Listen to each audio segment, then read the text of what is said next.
So guys అక్కడ కనిపిస్తున్నారు కదా, ఇప్పుడైతే తన దగ్గరికి వెళ్ళి అయితే అడుగుదాం ఏమన్నా తినడా లేదా అని.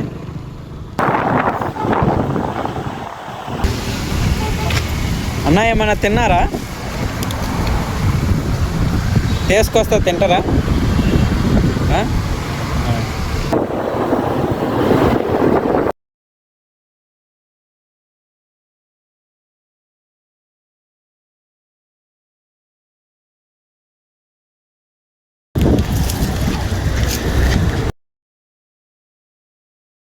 ఆ అన్నని అడిగాను, ఏం వర్క్ చేస్తావు, ఎక్కడైనా ఉండేదని అడిగితే అన్న ఏమంటున్నానంటే నేను డ్రైవ్ చేస్తూ ఉంటాం, కానీ నాకు హెల్త్ ప్రాబ్లం వల్ల ఒక సిచ్యువేషన్ వల్ల నా కాలు అయితే పట్టుకొని పోయింది. నా కాలు అయితే వర్క్ చేయట్లేదు. ఒక కాలు వచ్చేసి అన్న చూశారు కదా, అక్కడ చేయి పట్టుకుని ఇక్కడ పెయిన్ గా ఉంది. ఆధార్ కార్డు కూడా లేదంటే ఏమైందో తెలియదు, కానీ చాలా బాధ అయితే పడుతున్నాడు. నా కాడ ఏమీ లేదు, ఏం పని చేయట్లేదు. ఇప్పుడు మా ఇంట్లో వాళ్ళే నన్ను చూసుకుంటున్నారు అంటున్నాడు. చాలా బాధ అనిపిస్తుంది ఇలాంటప్పుడు. చాలా కష్టపడే అతను, కానీ ఇప్పుడు ఒక సిచ్యువేషన్ వల్ల ఇలా అయిపోవటం వల్ల తన ఫ్యామిలీని తనే చూసుకోలేకపోతున్నాడు.